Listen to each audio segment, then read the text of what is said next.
everybody. Good morning. I know a lot of you guys were up late. I wasn't up quite as late. I had an excuse to come prepare for this. I didn't have as many whiskeys as maybe some of you did, but had a few. A lot of promises made in that intro. I hope I can live up to it. But what I'm going to do today is walk through some of the frameworks, resources, and models that we use at my venture capital fund and accelerator to help our startups to have a much higher rate of success than they otherwise would, right? So I'll dig into a little bit of what we do as a business, and then we'll jump into things to explain it. So does anybody know about the Silicon Valley Accelerator Y Combinator, right? I think most of you have heard of that. So they were the first investor in Stripe, Airbnb, Coinbase, and I think they have something like 44 unicorns, right? Unicorn is a company that's worth at least $1 billion. And so what do? They have a 3-month school. It used to be twice a year, now it's 4 times a year, where they put, in the old days, around 10 startups per batch. Now it's about 400. They're doing over 1,000 startups per year. But they used to do 10 startups per year, 10 startups per batch twice per year, and a 3-month program, and that's exactly what we do. So I'm kind of copying the Y Combinator model, but we do that in South and Southeast Asia. So we invest in early stage technology companies. About 50% of our companies are from South Asia, so Pakistan, India, Bangladesh, and 50% are from Southeast Asia, so Vietnam, Singapore, Indonesia, etc. The number quoted in the intro is 75, but we're now up to 93 startups, and we're currently in the selection process to pick our next 10 startups. So we get about 700 startups to apply to each of our programs, and we select about 10. So yesterday I was doing 10-minute interviews. Boom, boom, boom, trying to figure out, is this a good company to get to the next level, right? And so we go from 700 applications to 10 startups in 6 weeks, and then we put them through our program. We invest $100,000 on the first check, and then we pick about 20 to 30% of those 10 to give more money to. This presentation today is essentially almost all of what we do in those 3 months in one presentation. So it's a lot of stuff. It's really top level. Obviously, there's many, many deeper ways to go with a lot of the topics we'll cover today. And it's not just for startups. I think any business you're doing, we had, I think it was Eric who did an awesome presentation on his business here in Vietnam around personal storage or self-storage. And that's a great business to use some of these concepts. And I'm sure Eric was doing so. And the startup that we heard from just before this presentation, I already heard some of the language they were using and the way they were analyzing how they were going to go into their next market, their next product. That's a lot of the stuff that we do in our program. So I think it's a really nice complement to that as well. So if any of you have an existing small business, if you're working for a small business, if you're thinking of starting a small business, whether it's technology or not, a lot of the tools that you're going to hear today should be useful for you. And you may know some of them, but they may not have been combined into kind of one framework, right? And it's not only small companies. We'll talk about some of the biggest companies in the world that are also using these concepts, like Amazon, Uber, and even TikTok, for instance. Okay, so let me get my clicker. They told me not to walk around too much. I'm a chronic walking around person, so if you see me get too far, just tell me to move. Sorry, I went too fast. So who am I? So I am, obviously, my name is one of the most Anglo names you'll ever see, but I'm American. I'm a 25% German heritage, though, so I feel a little bit of kinship in the room, at least, maybe 25% kinship, 25% Swedish, and 50% very, very Anglo. So that's my family history. My grandfather's name was Johan Olsen and was an immigrant to the United States and did the whole name change to John, so I knew him as John. But anyway, grew up in a town called Bethesda, Maryland, right outside of Washington, D.C., and I pretty much stayed there for the first almost 30 years of my life. I worked in very boring banking jobs. So I was at Morgan Stanley, Citigroup, Merrill Lynch. And then this thing called the Great Financial Crisis happened in 2008 and 2009.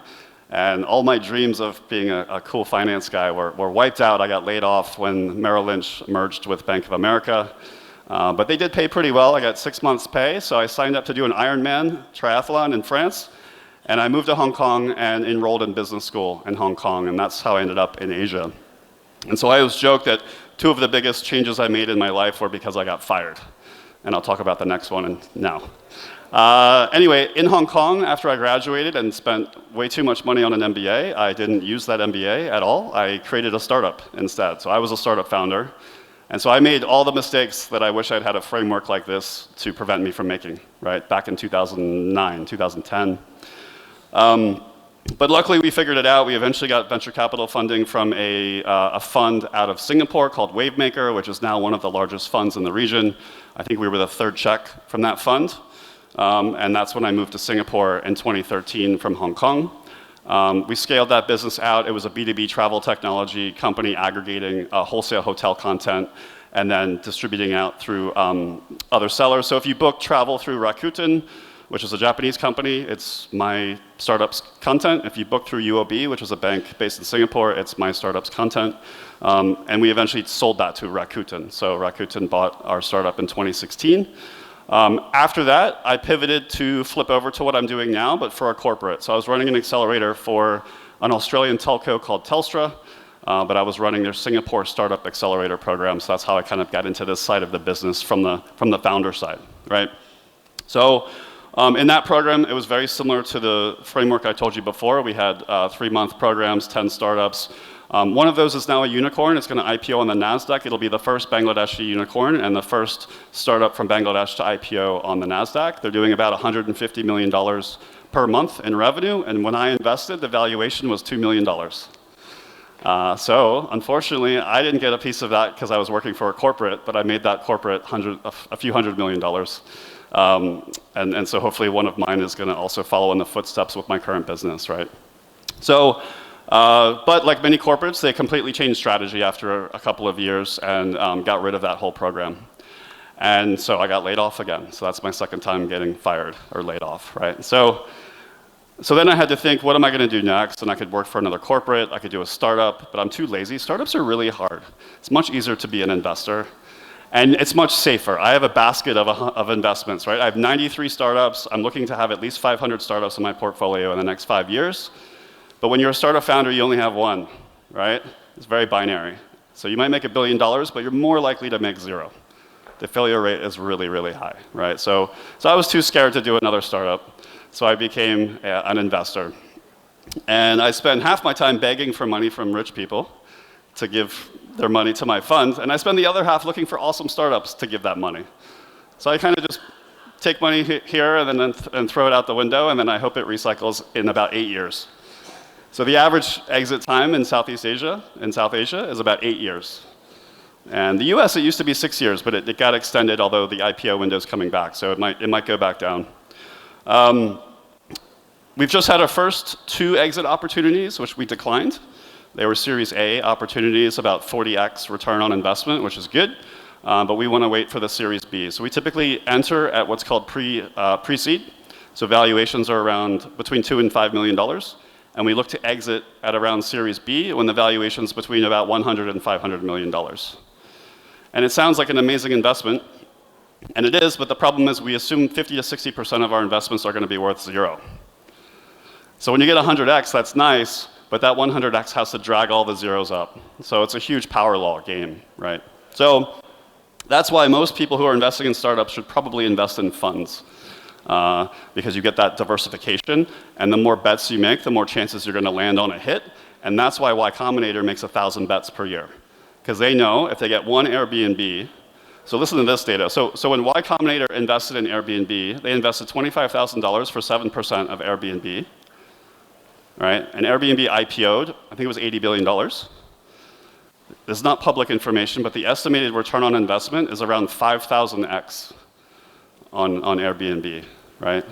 So literally every other investment in that fund could have failed, and they would have been one of the top performing VC funds in the world that year, right? So there's another example. Does anybody know Excel? That's one of the big Silicon Valley funds, and they have a few, they have an India fund, right? So Excel had a year where the entire fund was in the bottom decile of global funds, except for one investment. I think it was 2006, 2007. Can anybody guess what the investment was that did well? It's the IPO. They were an early investor in Facebook. So the entire portfolio sucked, except for this one investment, and I don't know what the return was, but it was well over 100x, probably over 1,000x. And because of that one investment, they became one of the highest performing funds in the world that year, right? So this is the nature of the business where obviously there's quality control and there's filtration. You want to get really good startups. But at the end of the day, it's a numbers game. And so you'll see all these funds like Sequoia talk about all their unique value propositions and all these smart people they hire. And that's all true, right? But they also make thousands of investments because they know that it's the power law, right? Anyway, that's the business we're in. That's why we're making so many investments. So we're doing 20 to 30 investments per year. We do follow-on investments in the very best companies. And we're closing our second fund now. We'll be launching our third fund later this year. So anyway, if you have any questions about that sort of thing, let me know. What else? So I used to live in Singapore. Now I split time between Bali and Singapore, which is nice. COVID, thank you COVID. Everything went online, so I didn't have to be in the office anymore. So, I'm lucky to fly around to places like this fairly regularly, mostly to beg for money, but once in a while to do presentations like this. And then on the side, I'm very into health and fitness. So I've been talking to Lars about the longevity thing. His presentation yesterday was awesome. I've been following Ray Kurzweil since 2009. When the movie came out, The Singularity is Near. I highly recommend it. It's still relevant today. But anyway, I'm really into health and fitness, and I have a Substack called The Fit VC where I go into startup stuff, but I also talk about like health and fitness and longevity. So if anybody's interested, there's that. And this year I've gotten really into paddle. Does anybody play paddle? Anybody know what paddle is? It's like a stupid name for a sport, right? It's like you name the sport after the instrument that you're using. Like, I don't know. But anyway, it's an awesome sport. I picked it up in Bali. Yeah, there's another Bali guy here. It's huge. Anyway, I guarantee it's coming to a city near you. It's getting big in Singapore now. It's big in New York. And in San Francisco, a big VC just put down like, I think, $20 million to build a huge paddle facility. Anyway, okay, enough about paddle and stuff. Yeah, I think that's enough about me. So let's look at what we're going to talk about today. So, and don't worry, you don't need to consume this in like a minute. We're gonna go through all this stuff, and then I'm gonna show it again at the end, and hopefully it makes a lot more sense when we get to the end, right? And there's a lot of jargon here, and I'll run through all that. The way I'm presenting this is called the pyramid principle. Does anybody know what the pyramid principle is? Any consultants in the room? Consultants use the pyramid principle. Okay, so McKinsey and these types of companies typically mandate that when there's internal communication in the organization, they use frameworks to create efficiency of communication. And so the pyramid principle says you start with the conclusion. So when you write an email, the subject has the conclusion. We're going to expand into Indonesia. And then you have bullet points that have some summary-supporting. And then at the very bottom is when you have all the paragraphs and data and reference points, right? But people usually communicate the other way, right? So this is what I'm doing. I'm giving you the conclusion. And then we're going to go through the bullet points and the other stuff, right? Okay, so the idea for any business, whether you're a startup or a brick and mortar or whatever, is finding product market fit. And product market fit is the number 7 on the bottom here, right? But how do you get there? So when you start a business, you typically have some sort of hypothesis that says, I think there's this problem, right? And I think the problem is this big, and I think these types of people have this problem, right? And that's the most important part, and it doesn't get enough attention by founders. What I find is most founders focus way too much on the product and not nearly enough on the people they're trying to sell the product to, and understanding that in very specific detail. And again, we'll talk more about it. Once you know the answer to this, once you know who the right people are, who have the best fit for your product, who have the biggest need and the problem for your product, then you use them to drive your business strategy going forwards, right? And we'll talk about that as well. And the other thing that's great about knowing who the right people are is you can find them and you can spend much less money doing so.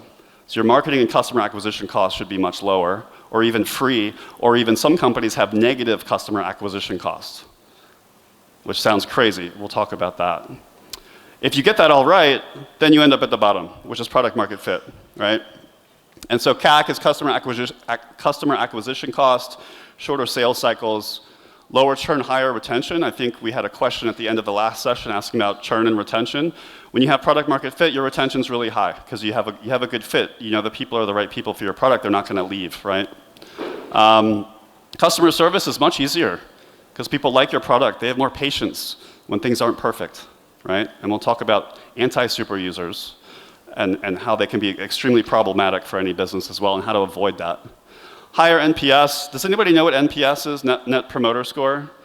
Yeah, you know when you use like Uber or Grab and they say rank 1 out of 5 stars, that's NPS, right? They're trying to find out if you like the product or not, and if you don't like it, they want to get feedback. So we'll talk about how you can use NPS, or you can create your own version of NPS and get to the same conclusion as kind of the more software-based NPS. There's B2B versions of NPS. There's offline versions of NPS as well. And then MRR just stands for monthly recurring revenue. It's more of a SaaS model. You can say MR, monthly revenue. If you don't have a SaaS business, that's fine. And ARR is just annual recurring revenue. When VCs are valuing startups, they typically use a multiple of annual recurring revenue, right? So if you're doing $100,000 per month, you're doing $1.2 million per year, and you might use a 10x multiple for a SaaS business, right? And different verticals and different types of businesses will have different multiples, and different geographies will have different multiples. So when I invest in Bangladesh, the multiple is much lower than when I invest in Singapore, right? Because Bangladesh is more risky. There's less competition for investment. I usually don't have hardly any competition when I invest in Bangladesh. It's really good companies there, by the way. Okay, and then we get to product market fit. Okay, so this is the conclusion. And now we'll go back to some definitions and trying to understand it, because I don't think anybody really understands product market fit, because there's no scientific definition, there's no algorithm, there's no Excel sheet to plug it into. This is a really good blog, and I'm happy to share the slides, so either reach out to me, or I don't know, maybe the team can help me send it out, but I have some links and some resources here that I'm really happy to share with you. But this is not very helpful if you just read the quote, right? It's like, oh, the market likes your product. Okay, well, that's not very helpful, right?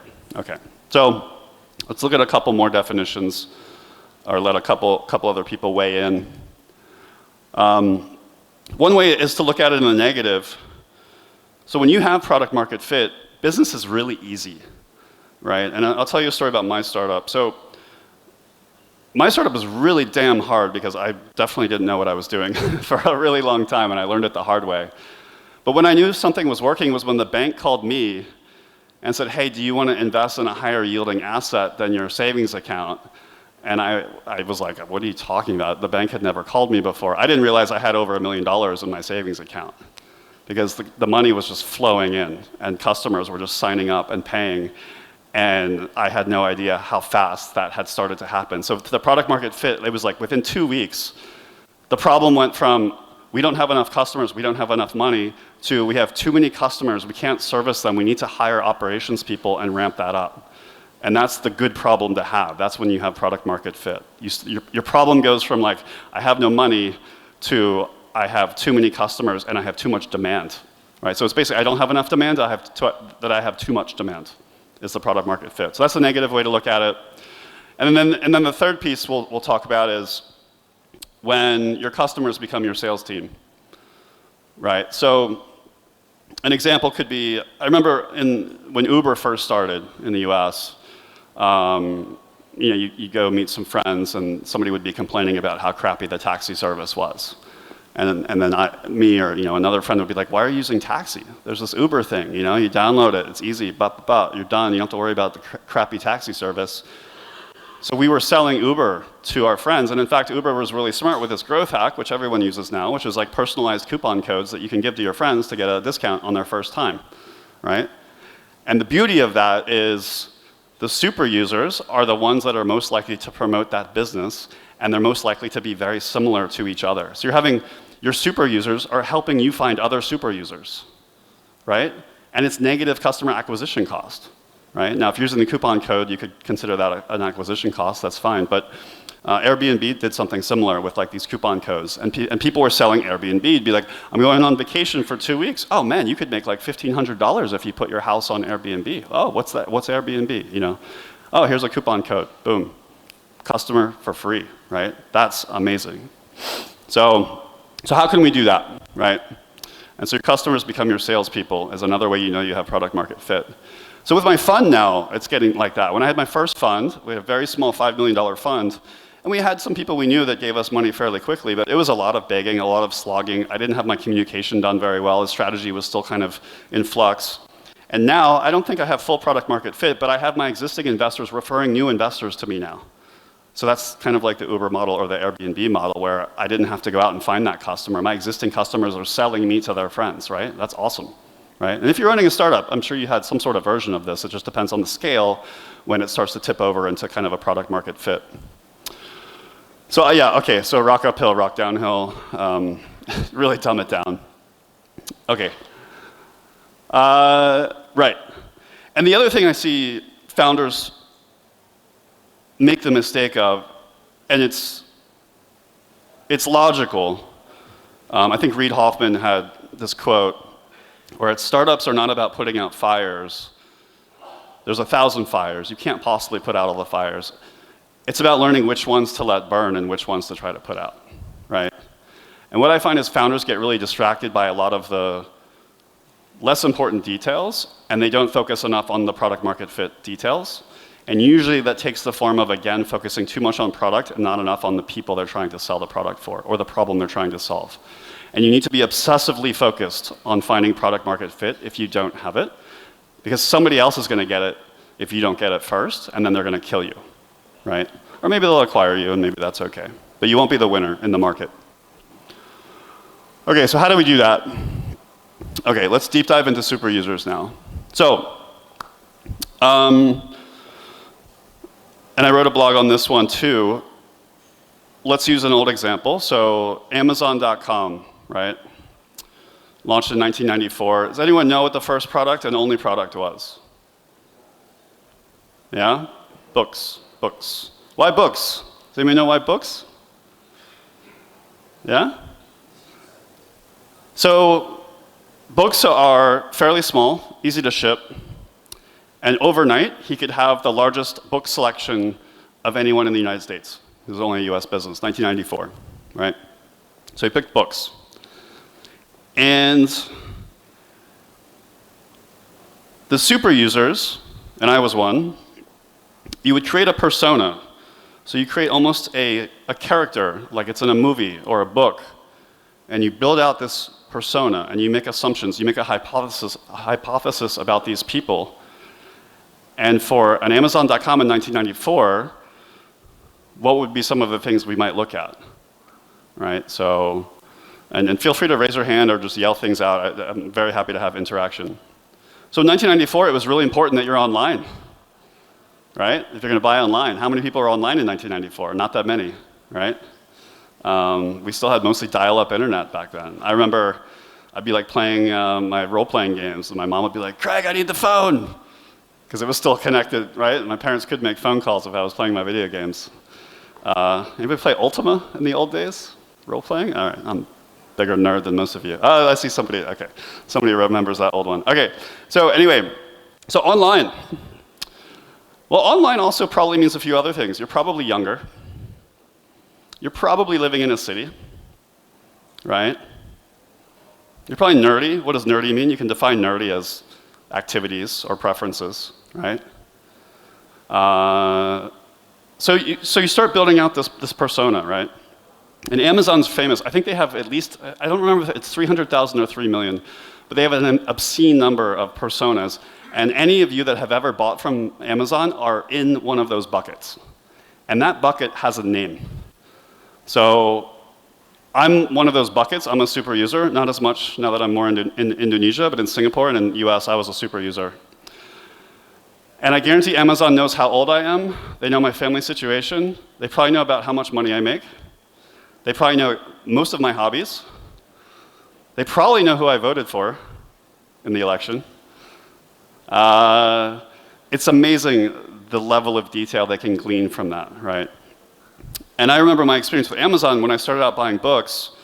It would take like 3 or 4 days to mail me a book, and that's fine. It's before the Kindle and all that stuff came out.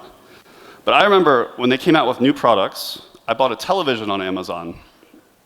And overnight, I was put into a new bucket, some sort of VIP bucket. Because even when I bought a used book, it would be couriered to my house, which is completely ridiculous. I'd buy like a $5 old paperback, and like the next morning, there's a guy like, here's your used book, which they probably spent $20 to mail me.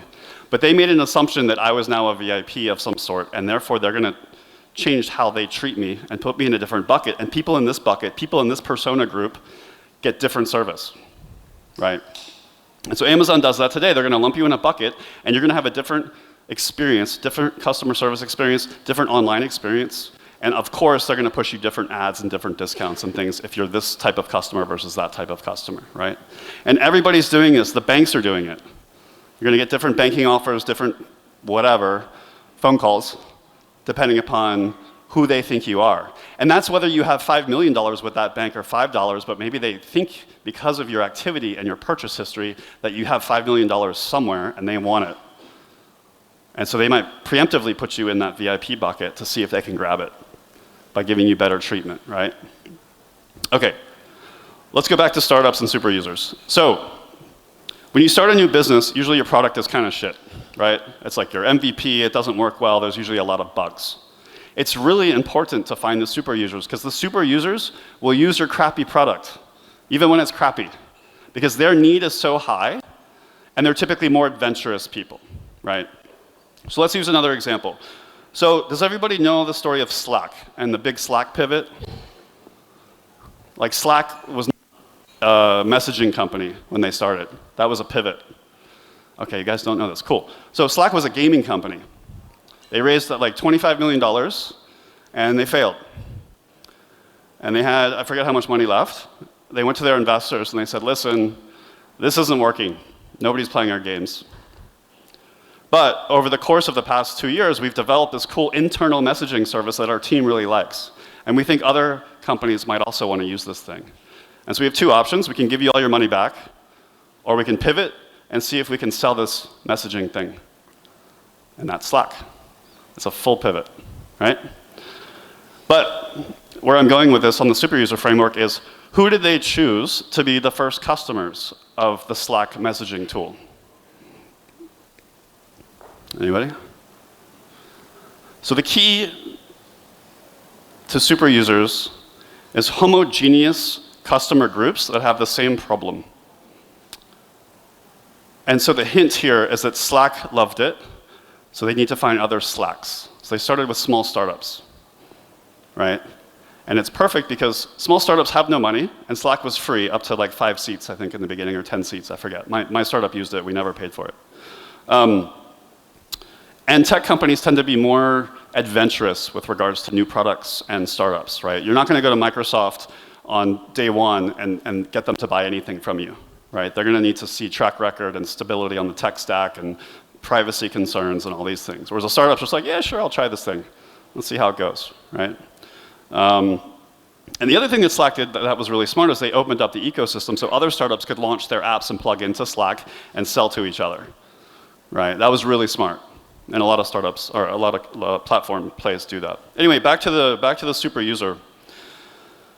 So all the startups had a need for internal messaging services. At the time, there weren't great options.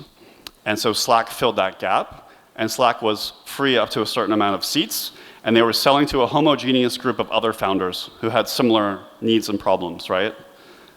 And the reason why that's great is because when you have homogeneity of your user base, everyone pretty much has the same problem and the same need. And so when they give you feedback, it's usually relevant to almost everyone else. One of the biggest problems I see with startups is they're trying to sell to everyone. And everyone has different needs and different expectations and different complaints or different advice. And so going back to the beginning, when we had the formula, it was know who your super users are, and then use their feedback to drive your strategy, right? So when you have homogeneous user groups, and they say, hey, you have books, but I'd really like it if you also had this other thing, right? And does anybody know what the second and third products were for Amazon? So after books, so Bezos went through the same exercise. He said, okay, we're selling books, it's going really well. These are the types of persona groups that are our best customers for our books. Okay, I think we're ready to start adding new products. What are we going to add, right? And so it's going to be 2 options, and they can overlap. It's fine. 2 options when you want to go into a new market or expand your business. And again, the previous startup talked about their strategy for that, which was great. You can add new products, you can expand geography, or you can do both. right? And so Amazon did a little bit of both, but the new products they added were, anybody? Music, yeah, same, like it was CDs at the time, right? And the other one? Movies. So VHS to start, and then DVDs, right? We're going back into ancient tech history here. So similar people that read books were also into other forms of media, like music, and more likely to buy more of these. So it was easy to cross-sell to the existing customers, but you also drew in new customers who preferred music first, right? And so you have a different persona group for that type of person. So you're expanding your number of personas, but you want it all to be ancillary and similar. Again, homogeneity of your user groups as much as possible. And we'll talk about the anti-super users or the crappy users next. Okay, a good book on this is 0 to 1 by Peter Thiel. Whatever you think of his politics, he's really good at the startup stuff. And we're going to talk about Uber and Facebook's journey using a 0 to 1 framework and how they did the same stuff we're talking about today to expand their business in the early days and using the homogeneous user group concept.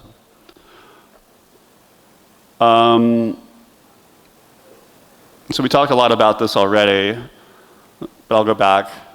Yeah, okay. So, and then you iterate, right? So you have a hypothesis and you go, I think these types of people are going to buy at least a book per month on average, and we're going to generate this much revenue, and then you're going to figure out if it works, and you're going to find out, was this the right persona? Or maybe it was partially right. But you're never right the first time. You never go straight into product market fit. It never happens. Even for Slack, what usually happens with a company like Slack is they'll go out to startups and say, okay, we're going to sell this to all startups. But then they're going to realize that certain verticals of startup are much better fit than other verticals. And by vertical, I mean types of business, right? So they're going to be like, oh, the gaming startups that were like us before we pivoted are actually the best product market fit. And the B2B SaaS guys and girls are not, for whatever reason. I don't know, but they're not as good, right? They take longer to sell to, they drop off after 3 months, they don't stay very long, and they have too many complaints, and they're problematic. But the gaming people, so boom, then your customer acquisition pivots, and you sell like only to gaming people for a while, right? Until you exhaust that, right? And the thing that kind of sucks about product market fit is even when you find it, you can't just chill. Because the goalposts are always moving, and you're expanding into new businesses, you're launching new products, and then that product has to find product market fit, right? Or that geography, if you launch in a new geography, you have to start from scratch in many ways, even if the product is fairly similar in different markets. So you're looking for what Peter Thiel calls your tiny monopoly. So he always looks to invest in companies that can create a monopoly, right? And it doesn't mean that you're like Google before AI, where you have 90% of the search market. That's not what it means. It means the way you defined your persona group can be a monopoly. And so, kind of a silly example. Let's pretend you are some sort of restaurant hospitality app in Singapore, and you're just starting out, and you think your perfect user persona is Korean restaurants for some reason. And you go to, there's a street called Amoy Street in Singapore where there's a bunch of Korean restaurants, right? Let's say there's 10 restaurants.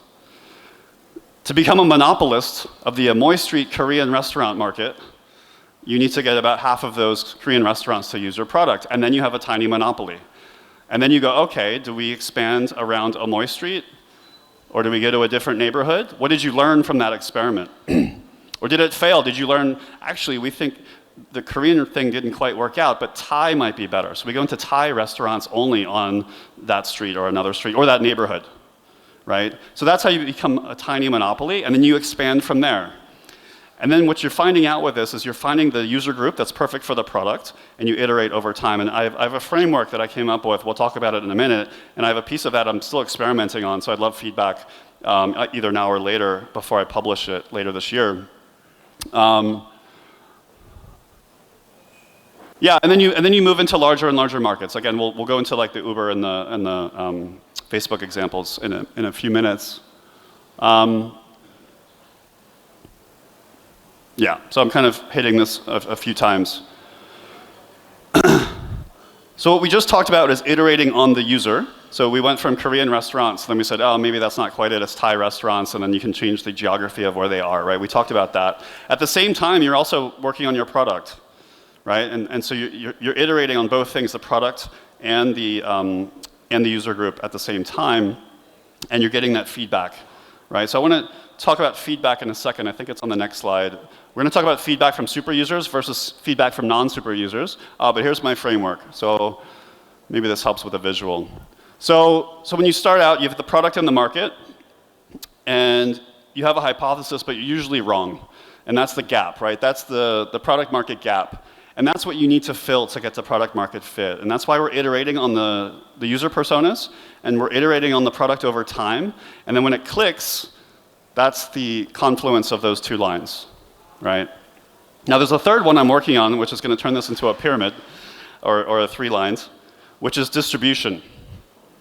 And a lot of startups don't either talk about distribution enough, or they don't integrate it into the overall strategy. It's like a separate bucket. And so what I've learned over time is you need to integrate all these concepts into one. So we're iterating on the product, we're iterating on the market, which is the user personas, but we also need to iterate on the distribution. So how are we getting the product to market? Are we doing online? Are we doing AdWords? Are we knocking on doors? In the early days with Korean restaurants, we're probably just knocking on doors. But when we get to a certain scale, that doesn't make sense anymore, right? And the acquisition cost is really high. But it makes sense in the early days when you really need the founders to be face-to-face, right? So it's kind of like a product market distribution fit is what we're looking for. Not just product fit, not just market fit, yeah? Okay. Okay. This is super important, and I find that almost no businesses really think about this. They might do it by accident.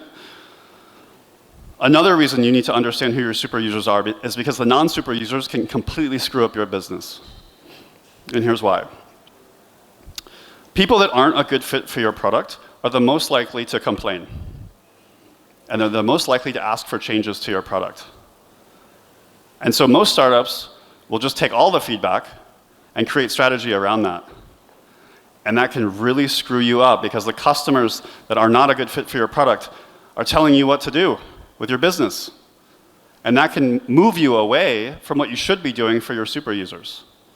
The problem is the super users usually aren't as proactive about giving you feedback, right? So what you need to do as a business owner is do not listen to the feedback from the crap users, and you need to go to the super users and ask them for feedback, right? But most people are reactive with feedback. Oh, let's look at the comments on the App Store, you know, which is fine. You can data mine that stuff. There's nothing, I'm not saying never use that information, but just be really careful how you use it.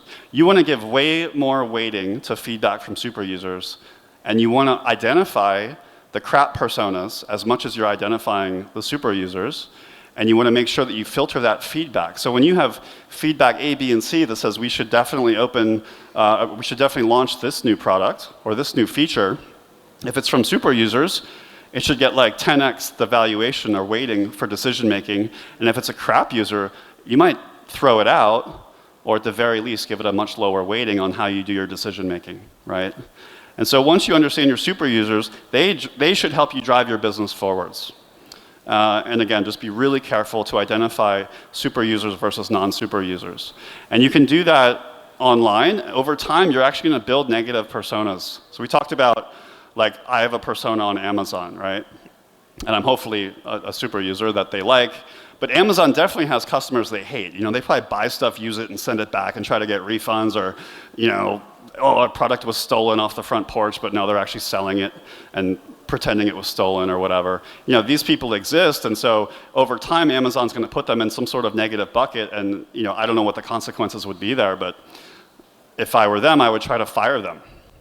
You should fire customers that are actually causing problems or are a negative for your business. And founders really don't like to do that either, or just saying no, right? We want this new feature. No, we're not building that. You have to be okay saying that. It's really hard for a lot of business owners, especially in the early days when you're like desperate for customers and desperate for cash. And one of my jobs in my accelerator is to help my founders say no a lot because they're not used to that.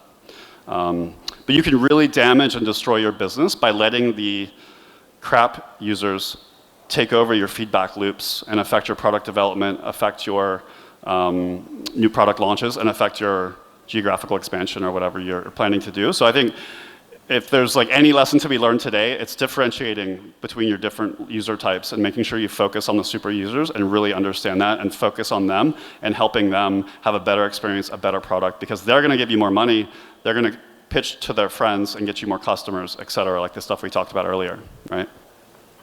Okay. Oh yeah, nice F word in there. I didn't notice that. Okay. So,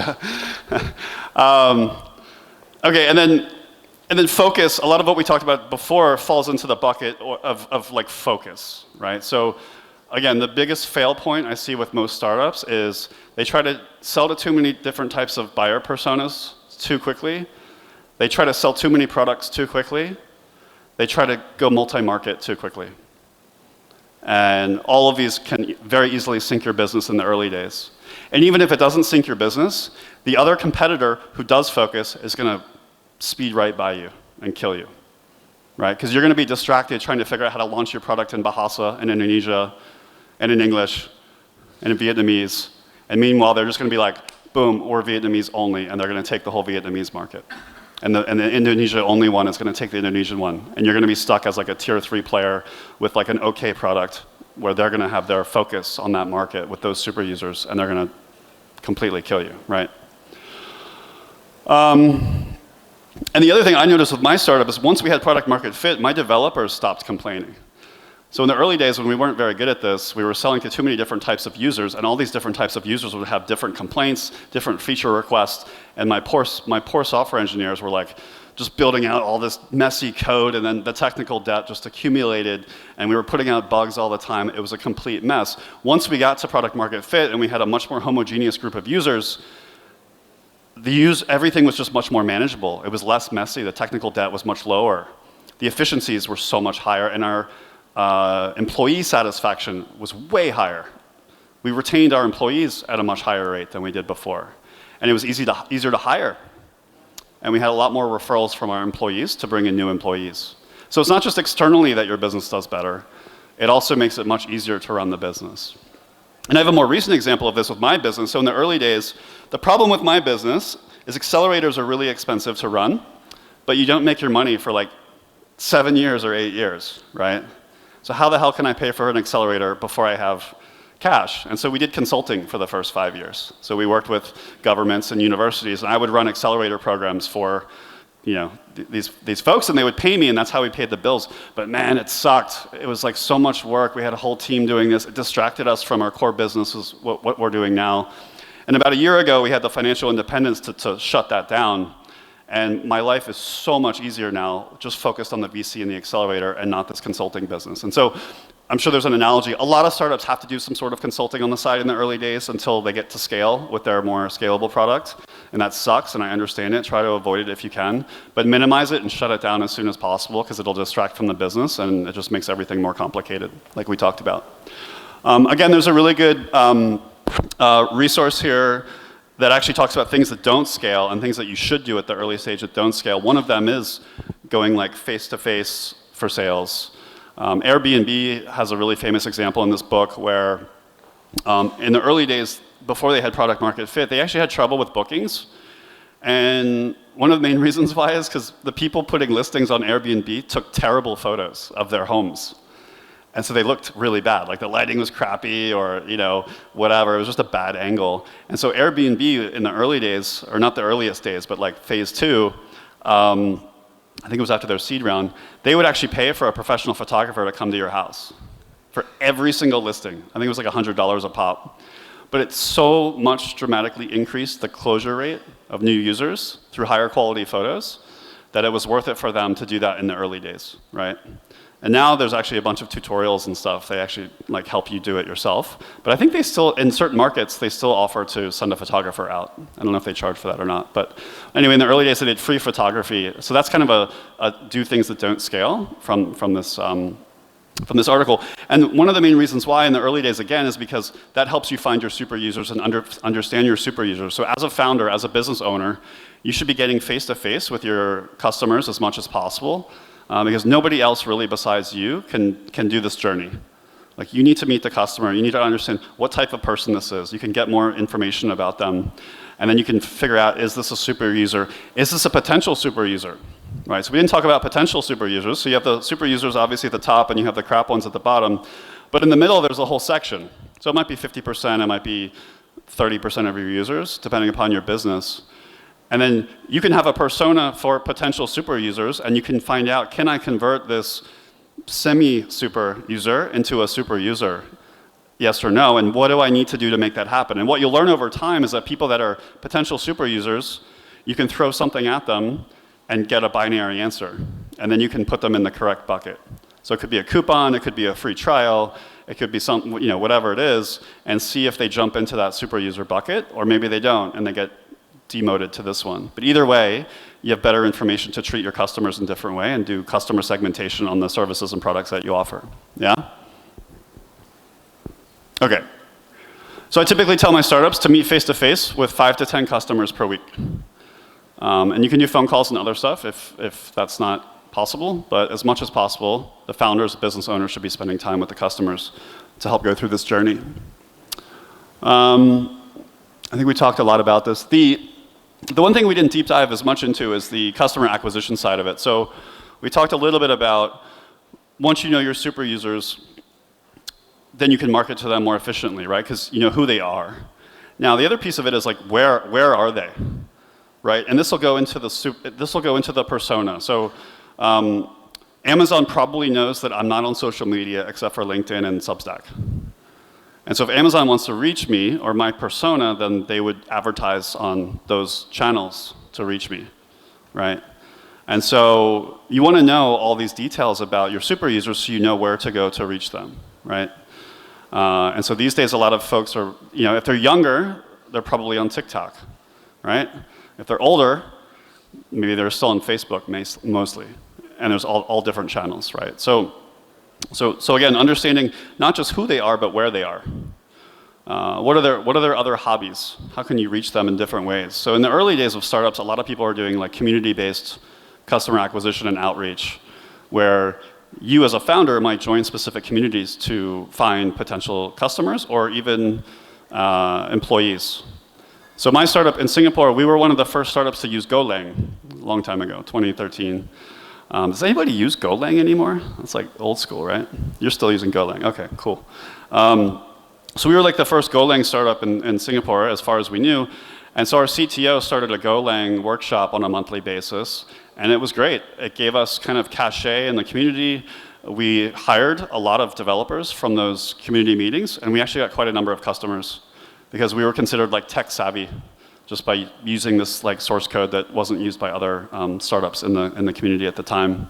So that's a good way for kind of small businesses to plug into community groups where you fit in and you have like your product market fit, your startup customer fit, and that's kind of a do things that don't scale in the early days before you have to go big with mostly digital marketing. Net Promoter Score, we talked about it earlier. It's like 1 through 10, and you can figure out what you're getting ranked. But one of the other important things about Net Promoter Score is usually your super users will give you the higher ratings. So a really easy way to start with identifying super users is doing some sort of NPS, and usually the people that give you 9s and 10s are your super users. And so then typically when you sort by your 9s and 10s, you'll find that there's a fairly homogeneous profile of all these people that are giving you the highest scores. And that's how you can start to build out your persona profiles if you haven't done that already. Or you can use it in conjunction with other data sources, right? But that's kind of an easy way to start if you haven't already. Just launch some sort of NPS program and then also ask some questions around the people. When people sign up for your product, make sure you're asking the questions that you need to build out that user persona profile. And that's why most companies are asking you for this. They're gonna ask for your gender, your age range. Sometimes they'll even ask for income range, and they'll ask for these things. They're building a customer persona profile of you in their database, right? To make you a better customer for them, but obviously they want you to have a better experience, and so if they know who you are, they can give you a better experience, right? And so if you have a business, you should be doing this stuff too.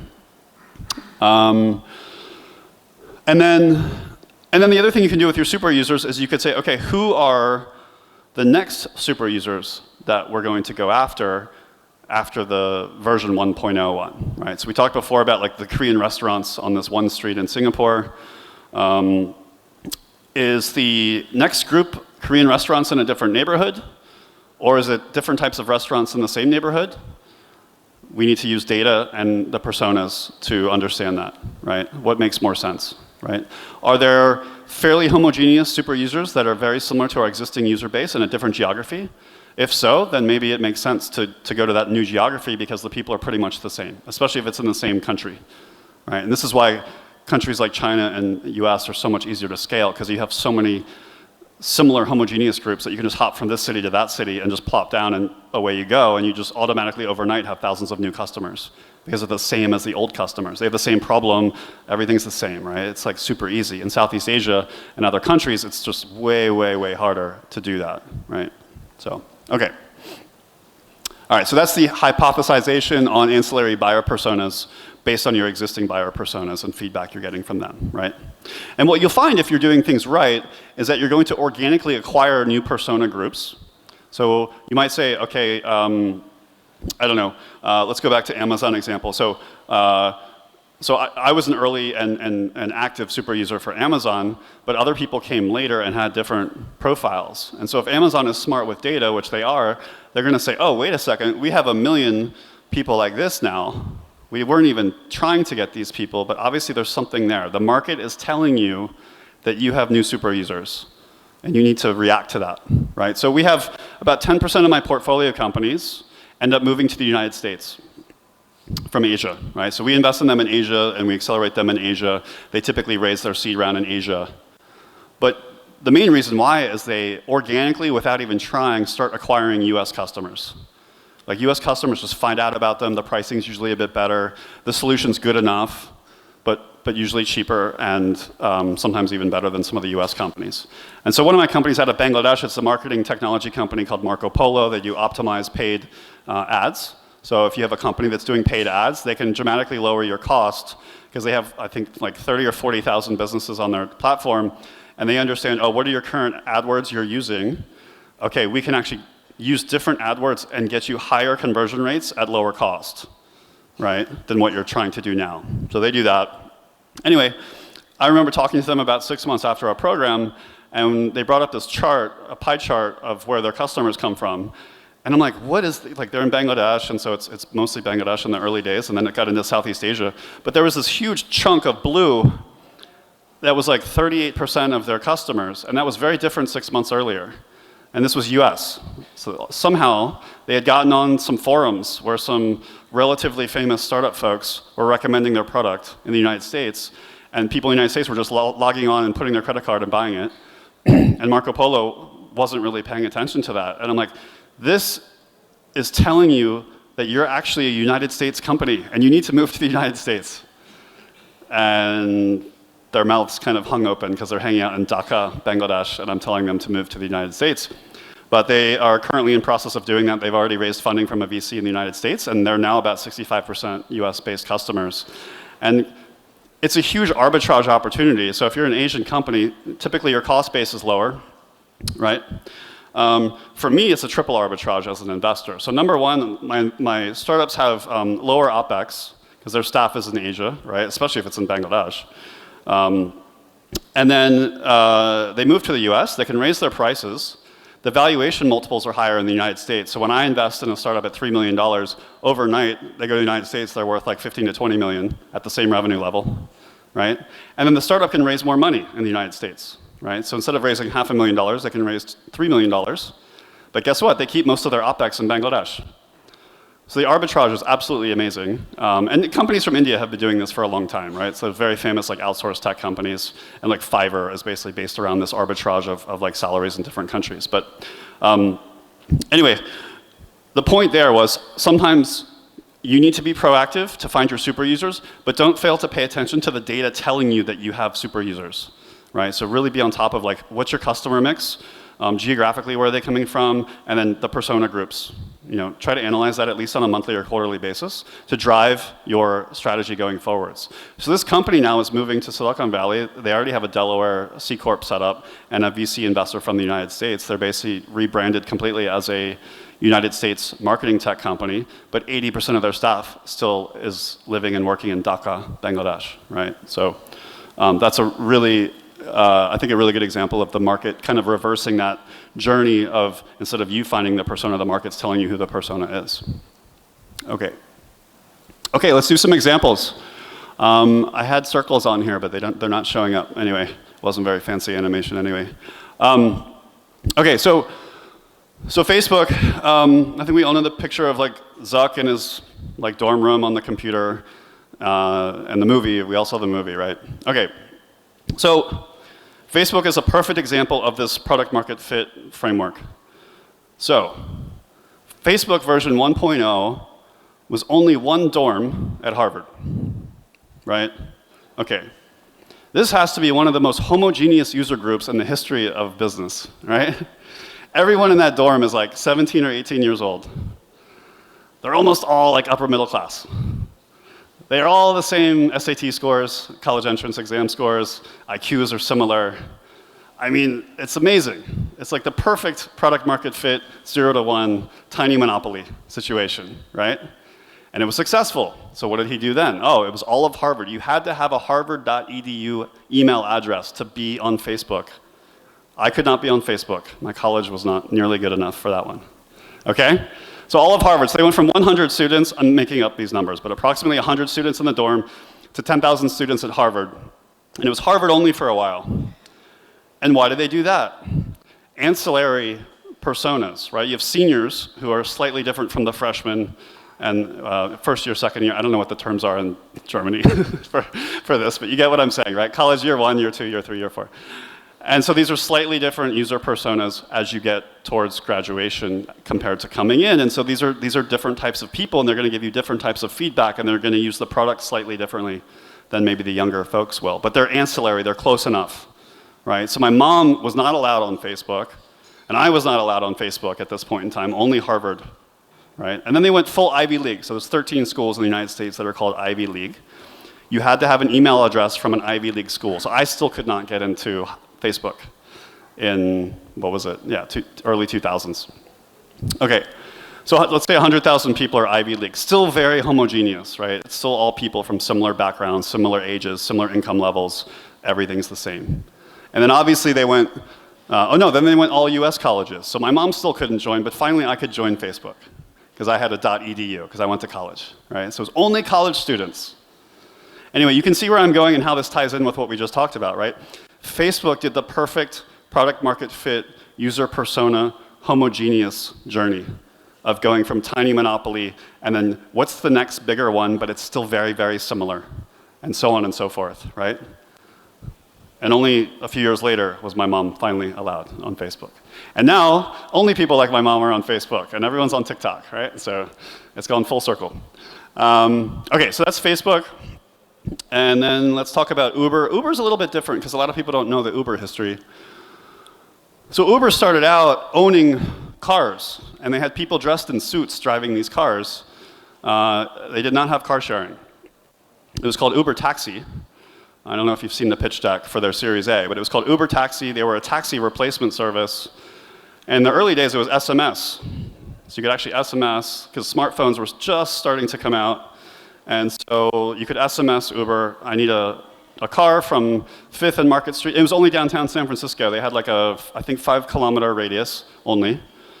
And it was just the friends. It was like Travis Kavalanic and like his friends. And guess what? Again, it's just like tech bros who are like 25 years old. Completely homogeneous user group. They all hate taxis. They're tech savvy. And they are willing to put up with the product when it was shitty on SMS. Right? That was Uber 1.0. So anyway, you would SMS Uber. They would SMS you back. This is your license plate. It'll pick you up in 7 minutes. Right? And then you would just wait there and hope it worked out. And obviously the smartphone thing came later.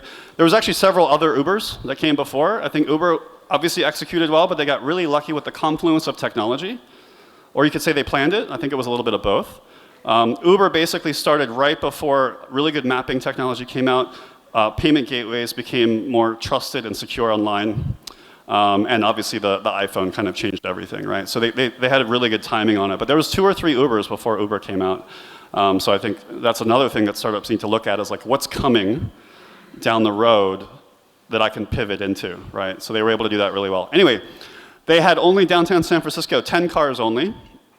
And then they bought more cars as the way they expanded, right? But it was basically San Francisco only. And then they moved into other cities that had very similar homogeneous user groups to San Francisco, so Chicago and New York. So they could plop down, they could do almost the same advertising to the same types of people, they could find them in the same places and get them to use Uber, right? And only later did they do car sharing. So most people don't know that part. The early scaling was actually cars that they owned and full-time employees working for Uber driving those cars, right? But the genius part about that, and it goes back to this kind of like do things that don't scale, is you would have the employees face-to-face with the customers all the time. The problem with car sharing is these people don't work for you. They don't have incentive to really help you very much. So you lose a lot of that data. But if you have the limo driver taking notes, oh, this person came in and this is their profile, you can use that to build out the personas and stuff like we talked about before, right? Better if the founders do it. I don't know if Travis ever drove a car. I know he used to take Uber to test the service. And then obviously car sharing is where we ended up. So the point there is very similar where 1.0 was like, I have this problem. So I like startups that are like this. There's two types of startups I really like as far as the founders go. Number one is, I have this problem, so I built this solution for me, and then I just go out and find more me's to sell to, right? That's a really cool, I really like that, because you know the problem, it's your problem. And you know you, kind of. How well do we really know ourselves? But we're not here for philosophy. Okay, so you're selling to more of you. The other thing I like is people who, I guess it's similar, but like you're in a role, so I have one startup I invested in, they do HR tech. And the CEO was the ex-head of HR for JP Morgan, Apple, and Uber. Not Uber US, I think it was Uber Japan or something. And he had this problem of aggregating different types of employment data into an actionable report to create, to help you make decisions around employee retention, employee satisfaction. So he had all these different tools. And so he's like, this sucks, I'm spending all this time with spreadsheets and trying to, anyway, he built a solution that sits on top of all these tools and aggregates it into like an easy to read report, quit his job, and then he just sells to other versions of himself at other companies, right? And it's awesome because he walks in the door, he's like, I used to run HR for JP Morgan, Uber, and Apple, and I had this problem. Do you have that problem? And he knows the answer is probably yes. And so number one, he gets in the door because of his CV. Half of these guys are his friends, guys or girls, and the sales process is usually pretty cut and dry. It's like either a yes or no. And the other thing that's really important for companies selling to other companies is he knows what the budgets are. So he knows how to price his product so that the person he's talking to can sign the document. Because if you price the product at a certain level, all of a sudden, I have to go get approval from the regional manager, and then your chances of closing that sale just went down by like 80%. Right, so you can price your product, and that's why SaaS is really popular for startups, because instead of charging $1,000 a year, they can charge $90 a month. And all of a sudden, we're under the budget threshold for getting approvals, right? Anyway, sorry, going on a tangent. Okay, so Uber, that's Uber. We're almost to the end, I think. Yeah, okay, so full circle, here we go. So hopefully this makes a lot more sense now, or maybe it fits better, I don't know, but here we are, right? So we want to find our super user, really understand who they are, and then they basically run our business. We ask them for feedback. What are we doing well? What are we not doing well at? What do you want that we don't have, product or feature?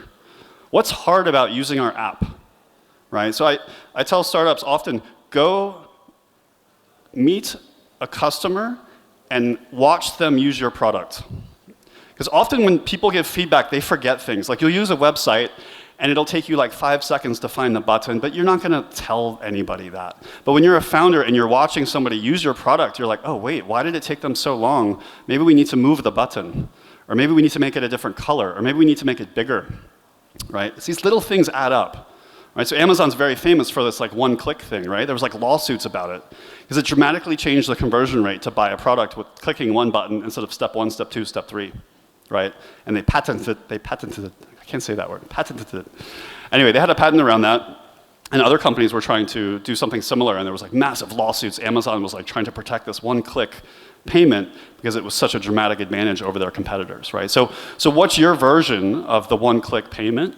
It can be micro iterations. So companies like Booking.com are famous for having very different UIs and different geographies based on the persona groups, right? So, and one easy example that I think most of us can probably understand maybe is if you go to a Chinese website and you go to an American website, it's like a completely different experience. The Chinese one's like flashing stuff, there's like a million things. Japan's a bit like this too. And I just get like a headache. And then the US ones these days are just like, it's like a lake. You know, there's like a sun setting, it's a nice landscape, and there's like one little, it's like very minimalist, right? I mean, it depends on the product, I'm being extreme, but. So if you're an American company launching into China, you're not gonna use your serene minimalist website in China because people will be like, what the hell is this, right? So, anyway, so that's another example of the really understanding your user persona, right? And their feedback should drive which products go into your roadmap, which features, we already talked about that. And then complaints, obviously, right? From your super users, complaints are valid. From your anti-super users, throw them out. Don't listen to them, right? Okay. And then customer acquisition should also be fed into it. So your marketing team, your sales team should understand the types of people that they should be trying to sell to. It should dramatically increase the sales conversion rate. It should dramatically lower churn. And you can measure this through like cohort analysis and stuff like that, which is kind of outside the scope of today.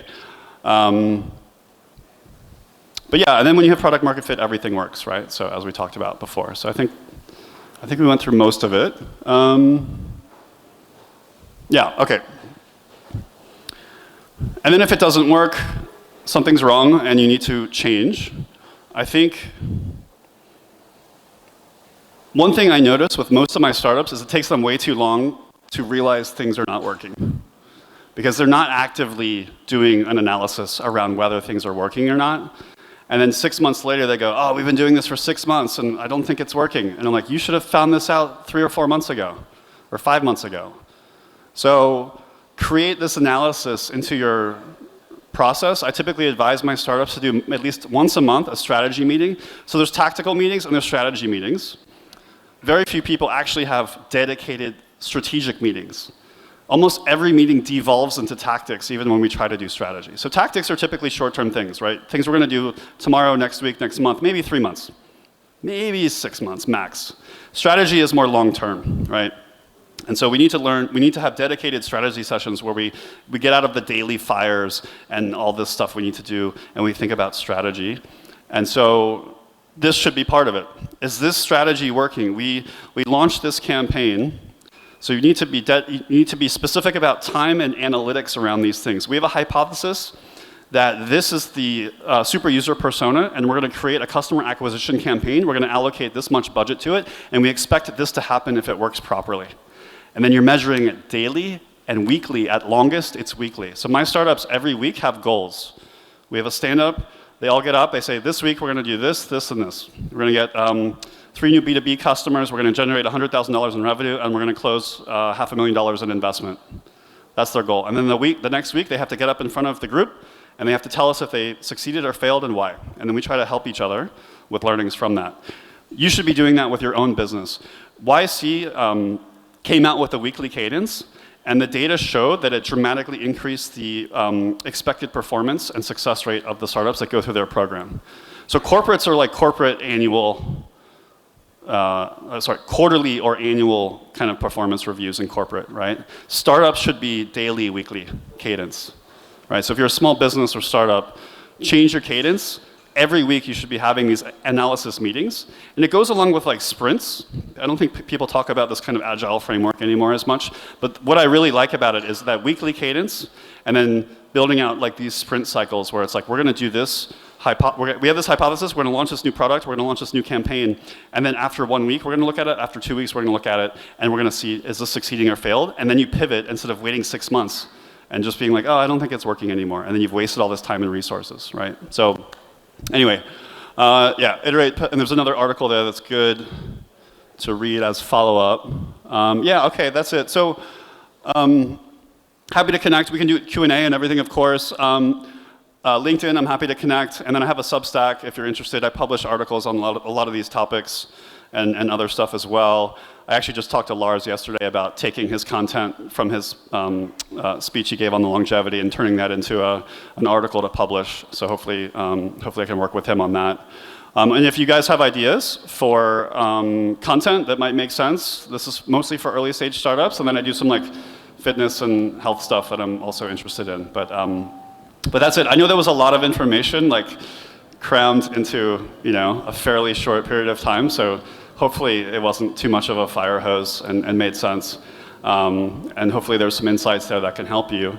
Does anybody have any questions or follow-ups? Always happy for feedback from super users. Perhaps we have time for one or two questions. One or two questions? Okay, I took a long time. Sorry about that.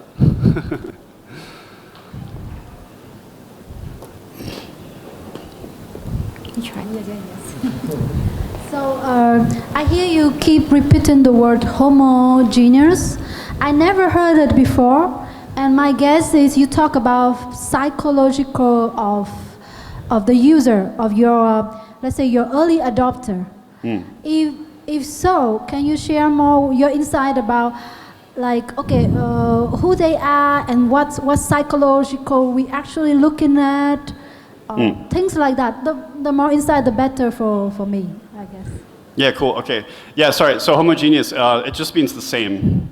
So homogeneous is just like the people are the same type of people. So when we talk about the user personas, it's like, let's say it's me. Like I'm 46 years old, I live in Bali and Singapore, and I do these activities, and I run a VC and stuff like that. That's like, and then if a product is selling well to me, they would want to find more Craigs to sell to, because I'm going to be likely to be, my other Craigs are going to be reacting similarly, right, to the product or service, right? So I think that's just a homogeneous word, is like just the same type of people, right? From a psychological perspective, I don't dig too deep into customer psychology. That's more of like other people's specialty. I dig way into founder psychology and the Ocean psychological framework and psychometric framework, but we don't have time for that today.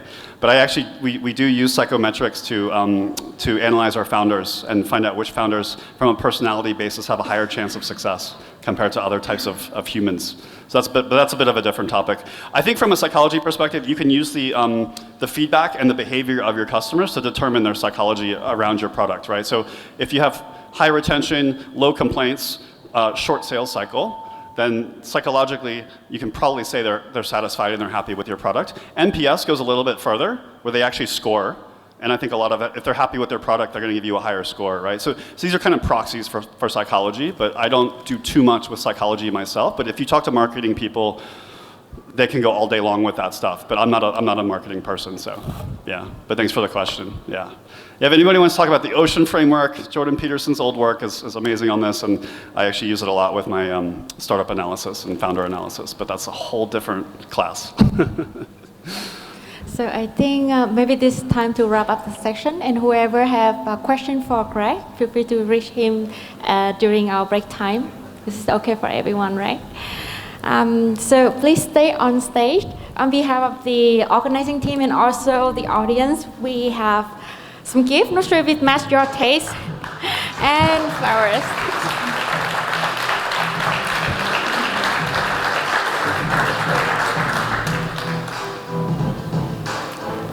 Okay, thank you very much. Cool. Thank you so much. Thank you. Thanks, everybody. Appreciate it.